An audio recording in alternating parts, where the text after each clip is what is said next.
Hello everyone, আমার নতুন একটা মিনি ব্লগে তোমাদের সবাইকে স্বাগত। তো সকালবেলা ঘুম ভাঙতে না ভাঙতেই চলে গিয়েছিলাম বাগানে। সারা রাত ধরে ঘুম ধরে নাহি, কারণ বাড়িতে নাহি সবজি। তো সেই জন্যে গিয়েছিলাম বাগানে সবজি তোলার জন্য। বাগান ভর্তি সবজি, অথচ বাড়িতে নাহি সবজি।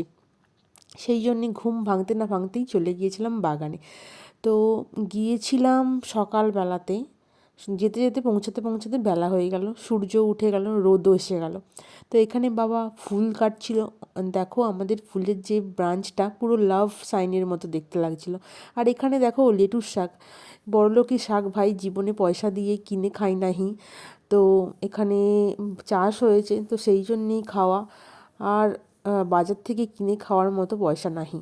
তো দেখো এখানে ফুলকপিটা বাবা একটা ফুটবলের মতো, বিশাল বড়, যে বড় আকৃতির ফুটবলগুলো হয়, বলগুলো হয়, তার মতো এত বড় ফুলকপি তো আমি কোনো দিনও দেখিনি।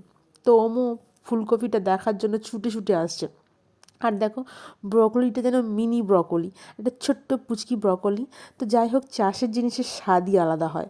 তো বাজারে সার দিয়ে তৈরি যেসব সবজিগুলো খেয়ে খেয়ে মুখ হেঁচে গেছে।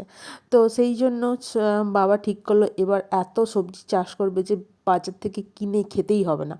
তো সেই শুনে ও মহা আনন্দে নাচতে নাচতে বাগানে চলে এসেছে আমার সাথে। আর দেখো দাদুর হাত ধরে সে বাগানের মধ্যে ছোটাছুটি করছে। কি করবে সে কিছুই বুঝে উঠতে পারছে না। পিছন পিছন যাচ্ছে, পিছন পিছন যাচ্ছে, বসছে, উঠছে, গাছ টানছে, পাতা ছিঁড়ছে, ফুল ছিঁড়ছে, সে কি করবে কিছুই বুঝতে পারছে না। যেতে যেতে থপ করে পড়ে যাচ্ছে, আবার উঠে দাঁড়াচ্ছে, আবার পড়ে যাচ্ছে, আবার উঠে দাঁড়াচ্ছে। বাচ্চা মানুষ কি করবে। তো চতুর্দিকে এত সবুজ, এত সুন্দর আবহাওয়া পরিবেশ দেখে সে তো আপ্লুত হয়েই পড়েছে। তো এখানে আবার বাবা ফুল কাটতে শুরু করে দিয়েছে, কত সুন্দর লাল লাল ফুল। আর আমি এখানে কি করব কিছুই বুঝতে না পেরে কড়াই তুলতে শুরু করে দিলাম। বাচ্চাবেলায় এই কড়াইগুলো খেতে কত না ভালো লাগতো। তো সেই জন্য ছোটোবেলার কথা মনে পড়ে গিয়ে আমি আবার কড়াই তুলতে শুরু করে দিলাম। এখানে দেখো মা আবার তুলছে সবজি। তো তার মধ্যে বিট রয়েছে, গাজর রয়েছে, ওলকপি রয়েছে, সব রকমের সবজি রয়েছে। আমাদের বাড়িতে এত সবজি, আমাদের বাগানে এত এত এত সবজি যে আমরা কোনোদিনও বাজার থেকে সবজি কিনেই খাই না।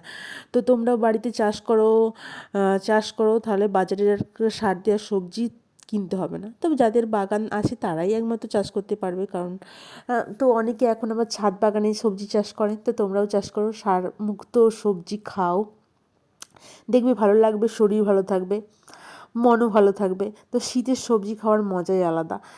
তো যাই হোক, আমি এখানে সবজি নিয়ে বাড়ি যাই। তোমার আমার ব্লগটা কেমন লাগলো অবশ্যই জানিও।